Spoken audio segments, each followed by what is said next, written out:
Every element of your studio is attacking you. It's correct. This is what happens when you don't have money, kids. You have to figure things out. I like that the plant is just creeping over the edge of your chair. Like it's tapping you on the shoulder. Well, it's a blank wall otherwise. If my wife comes in here, she's like, what is this, a sex video? I'm like, it doesn't have to be. But yes, it is. But yes, it is. It looks like you're podcasting covertly.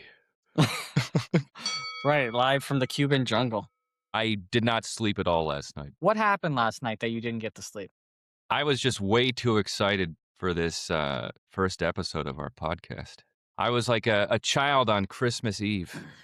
Oh, you were excited for this? Yeah. This is like waking up on Christmas morning and then you find out like your house has been torn away by a tornado. And you're like, well, that's too bad. I had a lot of expectations, but none of them have been met. I mean, that's exactly what you would think in that moment. It wouldn't be fear or sadness. It would just be a logical examination of the current facts at hand. That's exactly how a child on Christmas morning would think. Oh, that's great. So you really thought this was going to be great. Well, don't worry. It's hard to predict greatness. I wish I could tell you I had a cool reason for not sleeping, like I smoked a bag of meth. That would have been a good podcast. We could have talked about that and said, oh, that's cool. How was the math? Do you think it's a good idea that you did that? Did you just say math? Yeah, you said math, right? I smoked a bag of math. Yeah, I said I smoked a bag of meth. I'm addicted to math. I'm addicted to math. Oh, that's fine. Yeah. I smoked a bag of it last night. Yeah, that's fine. That's great. But that doesn't make any sense, though. I'm so focused on doing math that I'm forgetting to eat. That's amazing. That would be a good problem to have. Like why, for example, why is that guy homeless? Math. Math. That'd be amazing. Like I have OCD, but I have the useless kind of OCD. Like some people have the OCD where everything's organized and everything is clean. And I have the one where you just check a lock for 2 hours or for a couple minutes. When I go to bed, I have to check every door. I look under my bed just in case. I look under my bed. You check for monsters? Kind of. It's not a monster. Just it's like the possibility that while I was checking one door, somebody came in through another door and then immediately hid under the bed. I just feel like it's a safer. Even it's just a minute, but I actually take about 10 seconds because I don't know if I see properly. Like even sometimes I do it with my glasses. I put on my glasses because I guess it would be pretty obvious even without my glasses. If I checked into the bed, I'm like, oh, there's a man under there. You know, like you probably noticed that in 1 minute, in like a second. But OCD, for example, you're sort of like, wait, maybe I didn't see the man. Like you feel like maybe I didn't check hard enough. But it's like, you check fine. Like you can tell when there's a man under your bed in a second. That man will wait till you're asleep and then come out from under the bed and murder you? Is that your fear? I'm just worried about having a bad night's sleep. It would wake me up if there was a guy. If there was a strange man in your room stabbing you. What was that noise? It's like just a guy stabbing me. Come on, man. Can you come back tomorrow? I had a tough day today. I just need to sleep. Your stabbing me is really interfering with my sleep. No. No, it's irrational. It's irrational. I think I just like predictable things. Like it's almost even just to get rid of a feeling. Like, yes, I am a little worried that somebody would be under. You just have a feeling it's unrealistic, but you have a feeling that, well, what if somebody was under the bed and then they would come out and either rob me or interrupt my sleep in some other way? And all I had to do was just check for 1 second to see if they were there. I think you're too pessimistic. You know, you got to ask yourself, what if it was someone cool hiding under the bed? What if you looked under there and it was like Shaquille O'Neal? That would be interesting.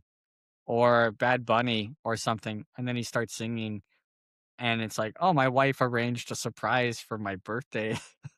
Like she's like, oh, I have some friends and we thought it would be funny and cool to get Bad Bunny to hide under your bed until the moment you went to sleep. And then he could serenade you while you're trying to sleep. And you're like, did you turn the radio on? It's like, no, the radio's not on. And I look and it's Bad Bunny singing under the bed. And I'm like, surprise. And I'm like, why would you do that? Like, why did you possibly think that could be a good surprise for me? Uh, and then he steals from me.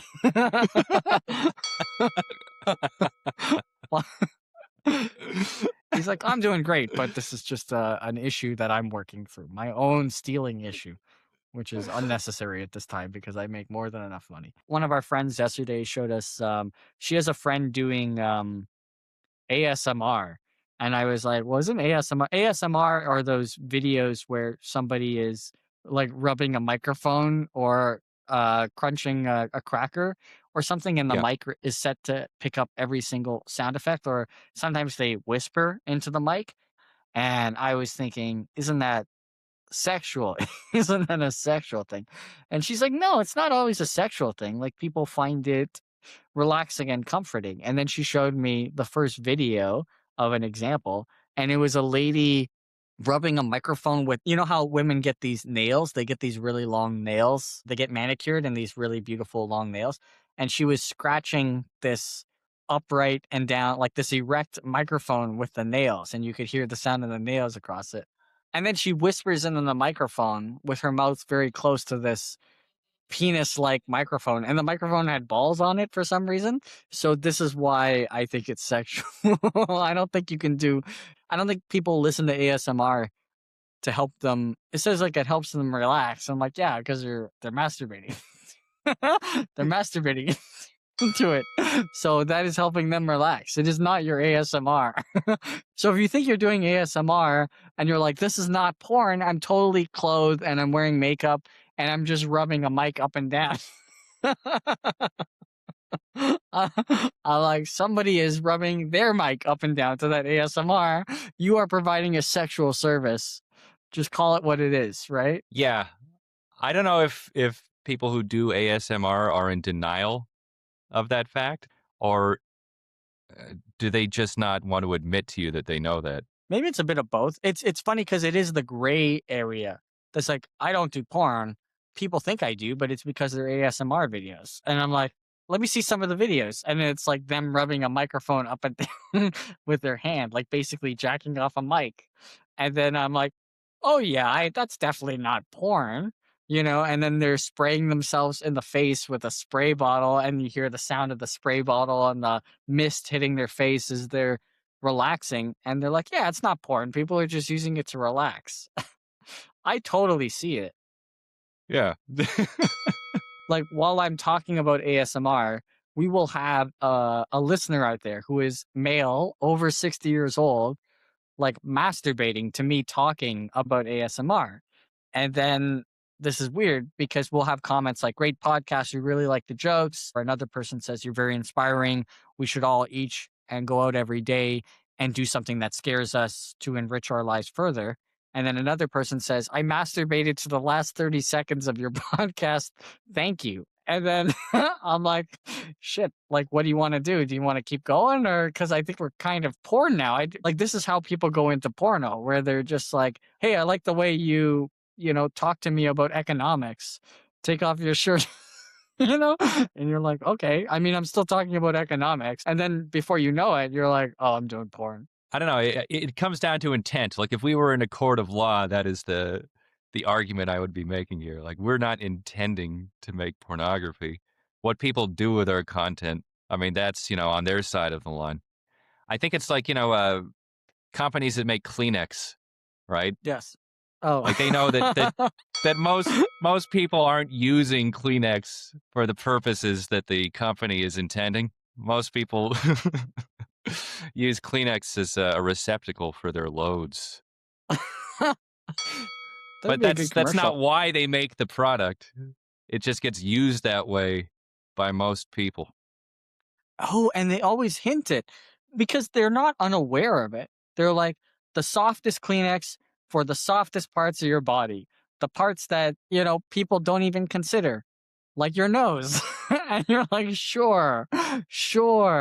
It's like a dog whistle, right? Like people, like there's a set of audience out there that's like, oh, that's the one I'm going to use because that's going to work really nice. It's like the Kleenex almost feels like a warm hand.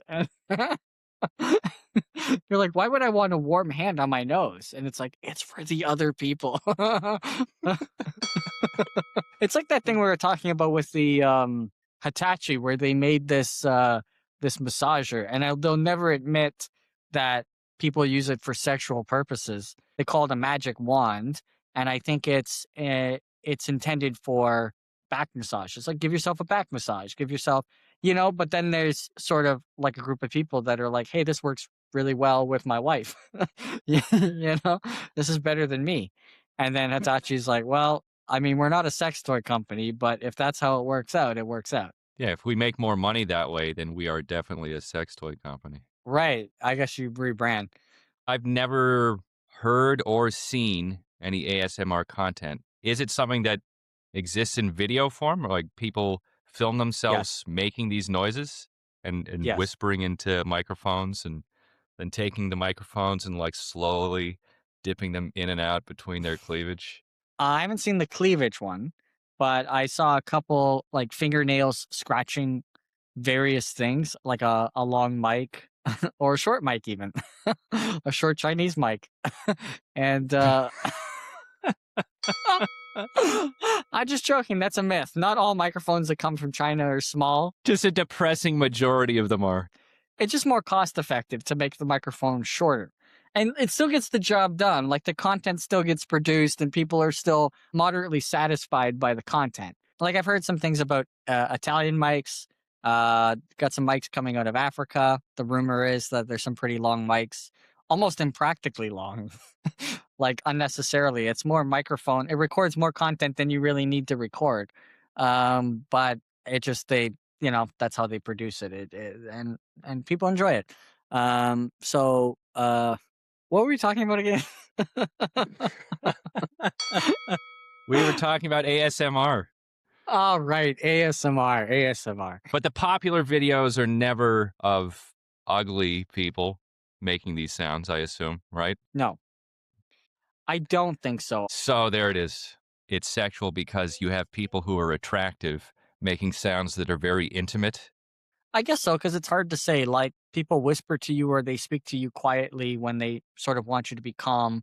Like you know what, when you go to a spa or you go to a yoga class, there's nothing that's supposed to be sexual about yoga. But then when you go to the yoga class and the lady is like they're always wearing these tight yoga clothes because I guess it's hot, so you need to be ventilated, and then they want you to relax, so they speak in the instructor will speak in a very whispering relaxed tone. Maybe guys are just fucked up, like maybe there's nothing sexual about that, and like I'm like that's kind of sexual the way she was talking. It was kind of like we were getting ready to like have sex or something like that. She's wearing very little clothing and she's talking in a very relaxed manner.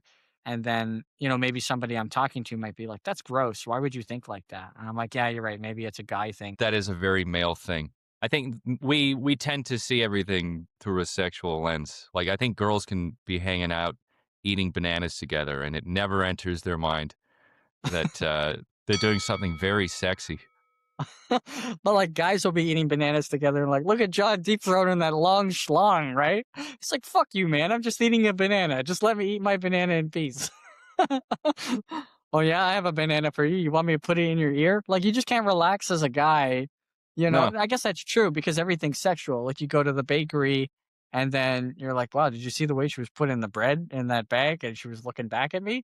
And I'm like, I don't know. No, I didn't really see that. I just saw a lady making bread. That's why women are like, guys are gross, which is a fair comment. What's another funny topic? So we already covered the war in Iran, Epstein, Epstein Island, sadness in Darfur. That's a good one. We haven't touched that yet. sadness. That's the biggest problem in Darfur is sadness. I think that's what I remember hearing on the news. An epidemic of sadness. People are really sad that they're being massacred. And the problem is that they're sad.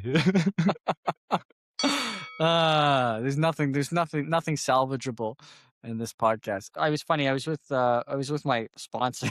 I was with my sponsor last night, and we went to Mont Royal at nighttime, and it seemed like a nice spur of the moment thing.